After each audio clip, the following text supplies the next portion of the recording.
Mother, why did Daddy switch to Postum? Your father says there's no caffeine in Postum. Nothing to spoil your sleep. And your father knows best.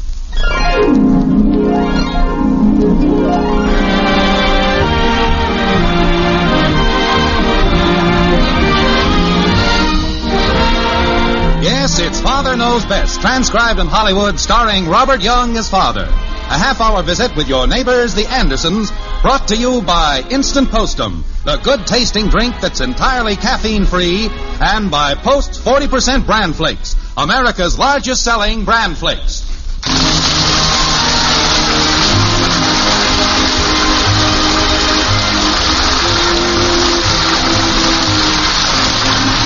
There's something about cogwheels, levers, gears, and springs that holds a certain fascination for the male species. The feminine faction, however, is not so enraptured, especially when the aforementioned cogwheels, levers, gears, and springs are spread all over the dining room table. And that's the way it is with the Andersons as we check in on a Saturday morning at the White Frame House on Maple Street. Like this. Jim, you have a perfectly good workbench out in the garage. Why don't you repair the clock out there? Margaret, I'll be through here in just a minute. You've been saying that for the last 2 hours. But I can use your help here. Okay. Now, hand me those tools as I need them. Screwdriver. Okay, here you are. Now, pliers. Tweezers. Forceps. Scalpel. All right, Bud, cut it out. This is nerve-wracking work. Oh, gosh, Dad, this whole thing sounds like an operation. Yes, and I'm afraid the patient isn't going to make it. Jim, those old clocks require a special skill. When Mother and Dad had the clock, they always Margaret, took it to... please, I've just about got it licked. Say, Mommy! Gosh, what's all this junk on the table? Shh, Kathy. There's a genius at work. Now, see this spring here, Bud? All I have to do is coil it up good and tight, like this. Now, as I hold the spring with the pliers, I want you, Bud, to open the little door in back of the clock. Okay, there you are. That's it. Now, I gently slip the coiled spring inside, like this. Easy. Easy. No. That's what I call making time fly. Very funny. Now, help me pick up the parts. Jim, Mr. Timkins, the jeweler, specializes in clocks like this. Why don't you run down Margaret, there you mind? I'll fix the clock. Yes, dear. Dad, since you're having such a tough time with the spring, why don't you put that in first and work around it? Well, yes, I guess I could do that. Where's the spring? The last time I saw it, it was flying over the bookcase and heading south. Daddy. Oh, bring it here, kitten. Thank you. Now, the important thing is to get the spring coiled good and tight. There we are. Now, Bud, open the back of the clock again. Okay. All right. Now, this is more like it. Now, I set the spring in like this. Just a little more. A little more. Mother, guess what? Oh. Betty, do you have to bust into the house like that? What's wrong, Father? Now, where did that spring go? It set a new record, Dad. It landed on the mantel. Oh, it was delirious. All of us girls went down to the train and met Ronnie. Ronnie? Ronnie who? Ronnie Kelso, the singer. He's only the rage of the whole country. Father, don't you keep up on anything? Not the important things. You mean the goon that croons? Quiet, Junior. And, Mother, while we were down at the depot, Ronnie's publicity man came over and said that Ronnie wanted to invite one of us girls to have lunch with him. And because I have a bigger collection of Ronnie's records than the rest of the girls, they chose me. Isn't that dreamy? I'd say you were very fortunate. Am I? Father, did you hear what I said? Yes, I heard what you said. Kathy, hand me the screwdriver. But, Father, don't you understand? Your daughter is having lunch with the most popular singer in the country. Am I to assume that this is the same fellow whose records you play all the time up in your room? That's right. I question his popularity. Now you're taking an old fogey attitude. What? If you were 16 or 17, his voice would do something to you. It has done something to me, and I don't like it. No one in this world, but no one sings like Ronnie Kelso. There's something about him. The way he sighs when he croons. Yeah, he sounds like a slow leak in a tire. Mother, can't you do something about that son of yours? But that's enough. You should hear him. He pants like a St. Bernard when he sings. I love you. Brother. Oh, how awful. You aren't kidding. Where's that cogwheel that was here? Here it is, Daddy. Oh, thanks. Oh, it's probably for me. Hello? Oh, hi, Ralph. No, I'm sorry, Ralph. I won't be able to see you this afternoon. I have a very important engagement with someone. No, it's not him. It's Ronnie Kelso. Well, it is. I'm meeting him in front of the Olympic Hotel at 1 o'clock, and he's taking me to lunch, so there. Now, Ralph, don't be like that. The only reason I was attracted to Ronnie is because he reminds me of you. The same mannerism, the same kind of personality, and you look quite a bit alike. If I was Ralph, I'd see my lawyer. Certainly, I remember, Ralph. We have a roller skating date for this evening. See you then. Goodbye. Mother, can I wear your pearl lapel pin? Well... Oh, please, Mother, I must look my best for Ronnie. I guess so. Have you something to go with it? Let's see. Oh, I know. I'll call Janie. Now, don't start borrowing a lot of things. Oh, she'll be utterly thrilled to have her bracelet meet Ronnie. Hello, Janie? Betty. I'm sorry, Janie, that the rest of you kids can't go today, but... What? Oh, yes, I know. I can't believe it myself. There I'll be eating lunch, and across the table looking at me with those soulful eyes will be Ronnie. What a way to get indigestion. Bud. Oh, Janie, Mother's letting me wear her pearl lapel pin, and I was wondering if I could borrow that new bracelet of yours. Oh, thanks a lot. Ruth's letting me wear that cute blouse of hers, and Doris is letting me have her black velvet purse. Margret. Yes, Jim? Doesn't that daughter of ours wear anything that belongs to her? Jim, yes, all sure. the girls do this. But it sounds like she's being clothed through the courtesy of the community. Well, Agnes offered me your plaid skirt. If she lost her friend, she'd freeze to death. All right, Janie. And don't worry, I'll let you know about everything that goes on. Goodbye. Well, I better get upstairs and start to get ready. Yes, you haven't got much time. Mother, Yes, dear? where are those bobby pins you bought the other day? They're on my dresser. Thanks. Well, I'm glad to hear that we're contributing something to this momentous day. Now, with all the excitement having subsided, maybe I can get this clock in order. Kathy, give me that little round disc you have in your hand. This? Yes, give it to me. But, Daddy... Would you please hand it over? Okay. Thank you. I'm having enough trouble without you holding out parts on me. Now, let's see. It should go right here. No. Maybe it slips over this little bar. No. That's funny. This disc doesn't seem to fit any place. Maybe it's because it's a wheel off my toy airplane. Oh, no. Daddy, I tried to tell you, but... Jim, why don't you take the clock down to Mr. Timkins? Mother! Yes, Betty? What happened to this picture of Ronnie I have hanging on my wall? Something wrong? It's ruined, completely ruined. Bud, do you know anything about it? Me? I never go into her stale room. Kathy, Yes, Mother? do you know anything about Ronnie's picture? Well... Come on. Well, Patty Davis and I were playing darts, and we needed a target. Kathleen, you didn't. Ronnie's turned up nose made a peachy bullseye.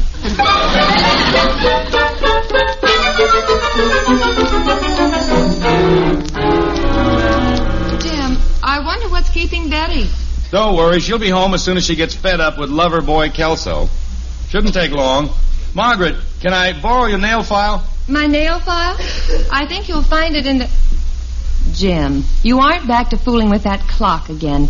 I thought you gave that up hours ago.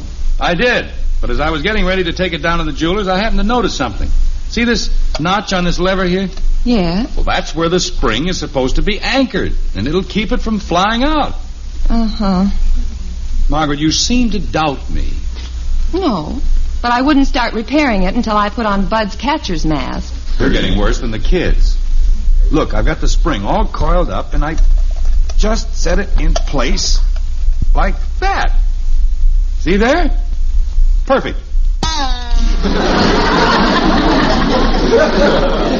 Stand back, Jim. That was merely the spring settling in place. Believe me, Margaret, I've solved it. All the parts are in order. Proud of me? I'm proud of you, dear. And I could never have done it without your helpful words of discouragement. Oh, Jim, I'm not that bad.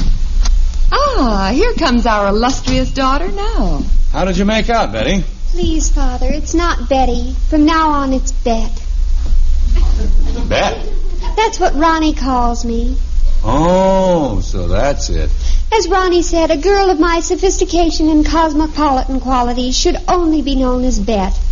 Betty is far too pedestrian. How was the lunch, dear? I wouldn't know, Mother. I couldn't eat. Don't tell me he was that bad. In Ronnie's presence, material things seem so unimportant. I'd say you were slightly taken by the gentleman. Mother, I want you and Father to be the first to know. From now on, it's Ronnie and I. Oh, now, Betty. I know you'll say I've gone off the deep end. You've not only gone off the deep end, you've landed on your head. Go ahead, Father, make fun. In the first place, he's too old for you. He's not old, he's just more mature. And a little prematurely gray. But, Betty, this is only the first time you've met him. And it was just a luncheon date. Yes, but before the lunch was over, Ronnie was holding my hand. I hope he let go long enough to pick up the check. Jim, please. And while he was holding my hand, the photographer took our picture for the whole world to see. Probably some publicity stunt. Publicity stunt. Father, you and your crass commercialism. That picture was taken to record the cherished moment when the paths of two lonely people entwined. Margaret, is this our daughter? Be patient, Jim. Be patient, she says. That's right, Mother. Treat me like a child. Betty, you've got to be kidding. Father, one doesn't kid about such things. I'll get it. Hello, Beth speaking. Oh, hello, Ralph. What? No, I'm sorry, Ralph. I'll have to call off our date for tonight. Now, just a minute, young lady. No, Ralph, I mustn't see you tonight or ever. It wouldn't be fair to Ronnie. Betty, give me that phone. Yes, I know we were supposed to go roller skating, and the very thought of it depresses me. It's so juvenile, so immature. Betty? If you'd like to drop by later, I'll explain everything. Goodbye. Betty, this silly business has gone far enough. Ralph is a bird brain, but you did make a date with him for tonight, and you're going to keep it. I can't, Father. I mustn't. You get on that phone and call Ralph back. I won't. Don't you stamp your foot at me, young lady. Now, you call Ralph right this minute. I won't. I won't. I won't.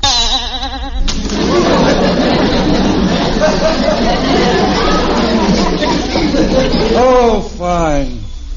Now, Bet, you can get a sack and help me gather up the clock.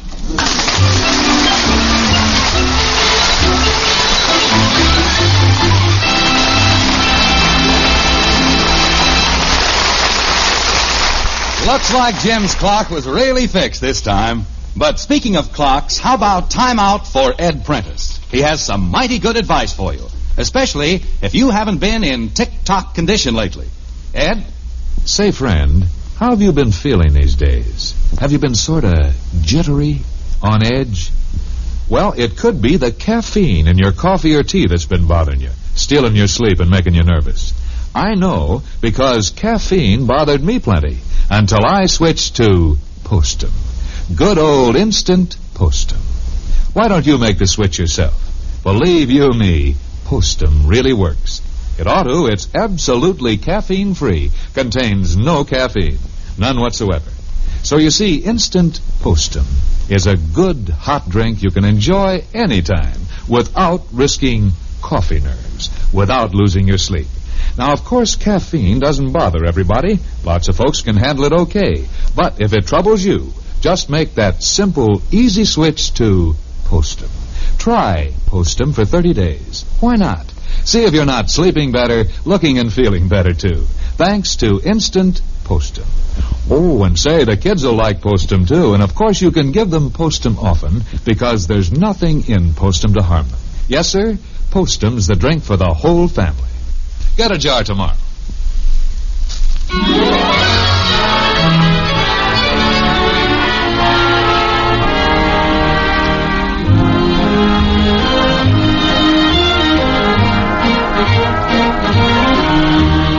Poets, songwriters, romanticists in general, from the beginning of time, have asked the question, what is this thing called love? Up to now, no satisfactory answer has been recorded. However, Betty Anderson, alias Bet Anderson, after a 2-hour luncheon date with Ronnie Kelso, the popular singer, feels she has experienced the real thing. Jim feels that it's merely a question of Ronnie-itis and should disappear about 7 o'clock this evening. As for Bud and Kathy, they just stand around the kitchen and ask questions. Like this. Mom, what's wrong with Betty? Nothing, Bud. Nothing at all. But there's got to be something wrong. She looks like a dying calf. Well, if you must know, she thinks she's in love with Ronnie Kelso. Oh, no, not that. It's nothing but a crush. A crush? She looks like she's been pulverized. Never mind, Bud. Let's just drop it. Will I go through that when I'm Betty's age, Mommy? I imagine you will, dear. I sure hope not. It's not so bad. But by the look on her face, it must be awful painful. Someday love will come to you, Kathy, and when it does, you'll know it. It'll be the most beautiful thing that has ever happened to you. You'll meet a man whom you'll think is the most wonderful person in all the world. I will? Mm-hmm. And this man will have the same interests that you do. And you mean he'll like bullfrogs and tadpoles? Kathy. Yes, Mother. I think we can postpone our little discussion until a later date. Say, about 1960? Oh, Margret! Look. Jim, the clock. It's all in one piece. Yes, it's all fixed. And Daddy. this time it's right. Yes, kitten? Daddy, Mommy says that when I'm Betty's age, I might fall in love or have a crush on a fellow. I hope not. Jim, let's not be bitter. Believe me, Margret, I couldn't go through this again. Well, it's going to happen to Kathy, so you might as well accept it. Well, maybe when Kathy's Betty's age, there'll be a vaccine we can give her to prevent it. Now, Jim. Have you seen Betty recently? I saw her just before she went up to her room. What a sight. She walks around listlessly, mouth open, eyes drooping. She looks like the ad, "Don't let this happen to you." I just hope she comes out of it. She'd better come out of it. If she doesn't keep that date with Ralph like she promised, there's going to be some fireworks around here. Want me to get the hairbrush, Daddy? I'll get it. Hello? It's for you, Bet. Is it Ronnie, Bud? No, it's not the tonsil. It's Janie. I'll be down in a second. Who was it, Bud? Janie. She probably wants to get all the dirt on what happened at lunch today. Yak, yak, yak, yak, yak, yak. I think I'll sneak in and listen. Kathy, you be careful. Bud, what time is it there by the clock on the stove? I want to set this clock here. So you finally got it fixed. I most certainly did. And I trust that my perseverance and stick-to-itiveness will prove an object lesson to the scorners around here. What time did you say it was? 4 o'clock, straight up. All right, I'll set it for exactly 4 o'clock. There. See there?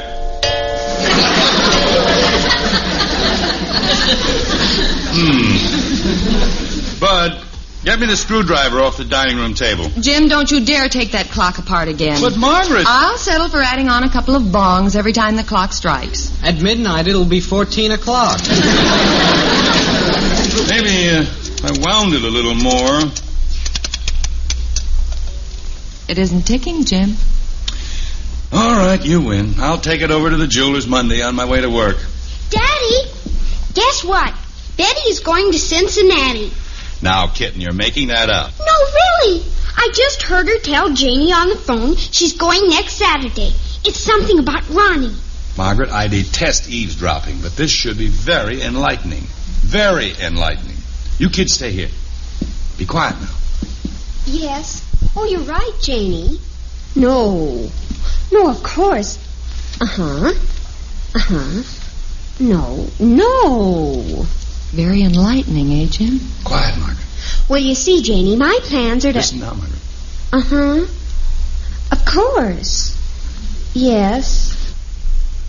Yes. No. I wish that Janie would shut up for a minute. No, I haven't told the folks yet. I want to break it to them gently. Father? Oh, he'll hit the ceiling and probably stay there for 3 or 4 days. Yes, it's so hard to make him understand.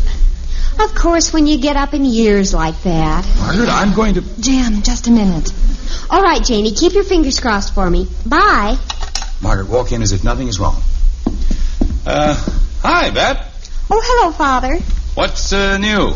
Nothing. Excuse me, I have to be getting up to my room. What do you hear from Cincinnati? Father, you mean you overheard my conversation? Yes, I was up on the ceiling listening in. Betty, what is this Cincinnati business? Please, I have to get up to my room. You stay right here, young lady. We're going to get this straightened out once and for all. You won't get angry? There'll be no guarantee. Well, next Saturday, Ronnie's opening at the Capitol Theater in Cincinnati. And you're planning on being there? Yes, I thought I'd buzz back. You'll be buzzing, young lady, but it won't be to Cincinnati. Oh, but I must. Ronnie's counting on me.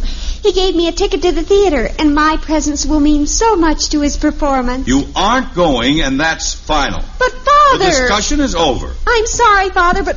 Well, I'm going if I have to run away to do it. Well... Margaret, this situation has to be met head on. Head on? Seems like we've already had quite a collision. Where did Betty say this Ronnie was staying?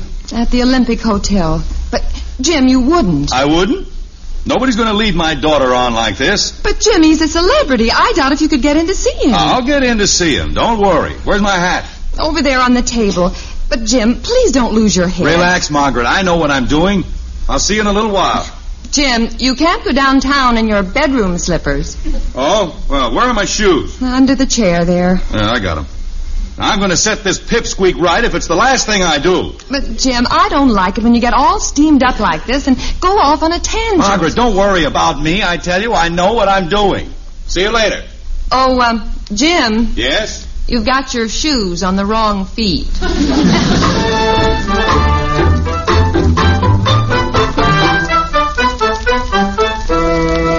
Oh, don't tell me, Mother. He actually went down to the hotel? Yes, he's been gone for some time now. Oh, this is humiliating. I suppose he went down to try and break up our romance. Yes, and the way he stormed out of here, I hope that's all he breaks up. Well, I have no fears. Anything that Father says will have no effect on Ronnie and me. Our bond is too strong. Betty, I only wish Please, Mother. Bet. Sorry. Bet, I only wish that you would understand that... Wait a minute. What, Mother? Your father's coming up the walk and he has someone with him. Oh, Mother, I'm afraid. Stay here, Betty. It's better to face it now. Step right in. Margaret, Bet, I'd like you to meet someone. This is Gladys Kelso. Hi, Bet. Gladys Kelso? You mean you're Ronnie Kelso's wife? No, I'm afraid not. Oh, thank goodness. I'm his daughter. Daughter? That's right, and he'd kill me if he knew I sneaked out of the hotel room. But Ronnie seemed like... Is he old enough to have a daughter my age? Is he old enough? You should see him when he gets out of bed in the morning. Oh, brother, you think women have beauty aids. He practically retreads his face. Please, I don't want to hear any more. Now, don't think I'm being disrespectful. Pop's really a grand guy. The only time he gets mad at me is when I make him take his vitamin pills. All right, so he is a little older than I am. A little? Wait till I tell you what happened in Seattle. A bunch of teenage gals were gathered on the sidewalk, and they wouldn't go away until Dad threw down a lock of his hair. That's when he got burned up at me. What happened, Gladys? I threw down his whole toupee. I'm not amused in the least. Oh, don't take it so hard, kid. So he did hold your hand at lunch. Oh, then you heard about it? Sis, he's held girls' hands from here to Albuquerque. It's all a part of the game. Well, what about the theater ticket? Oh, for the opening in Cincinnati? Hundreds of girls got tickets. That way we're sure of a smash opening. Remember, kid, a crooner is only as good as the squeals he gets. I'll see who it is. It's Ralph, Bet. I don't want to see Ralph. I don't want to see anybody. Now, just a minute. Betty, you promised Ralph you... Hey, that Ralph looks like a real dreamboat. Betty, come back here. Say, I was just thinking, I'm going to be stuck in town tonight, Betty, and if you don't want Ralph... What did you say? Why, yes, Gladys. I think Betty would be glad to introduce you to Ralph. I'll be right out, Ralph. Just a minute. Don't go away. Going to keep your date, Bet? From now on, it isn't Bet. It's Betty, plain and simple. Yes, and at times, how simple can you get?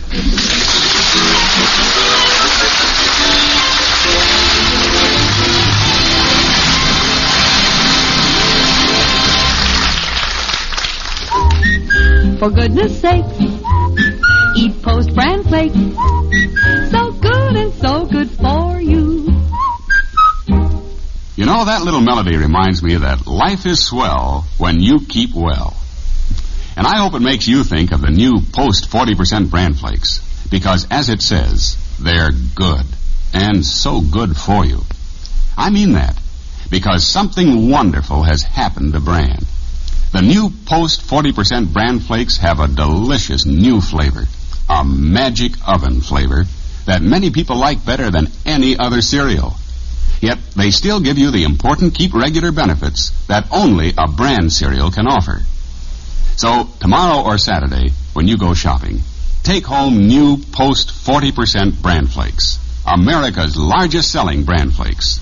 They're so good, and so good for you.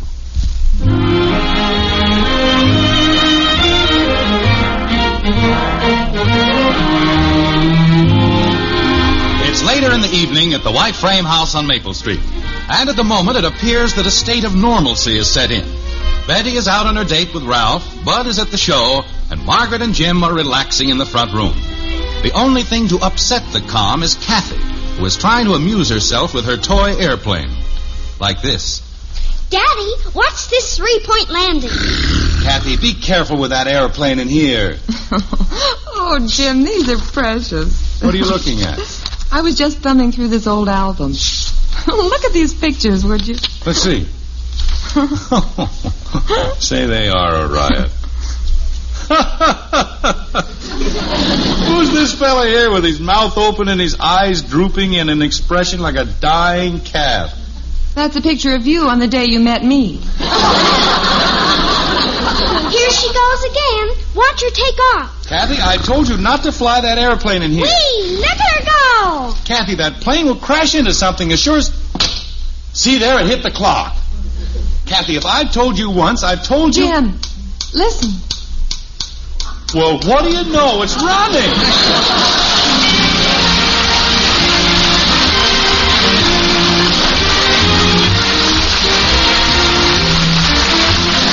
Join us again next week, and we'll be back with Father Knows Best, starring Robert Young as Jim Anderson.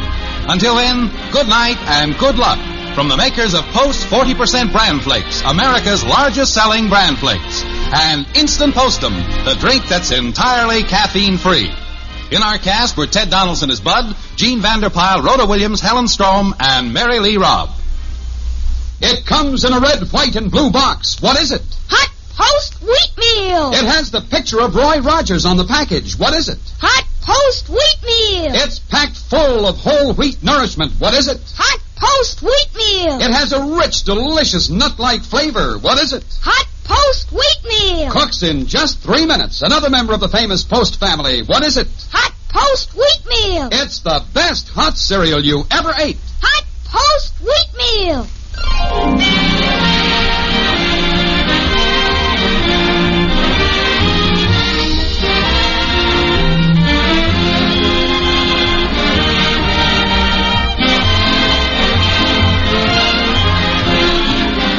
Father Knows Best was transcribed in Hollywood and written by Paul West and Dick Conway. This is Bill Foreman speaking.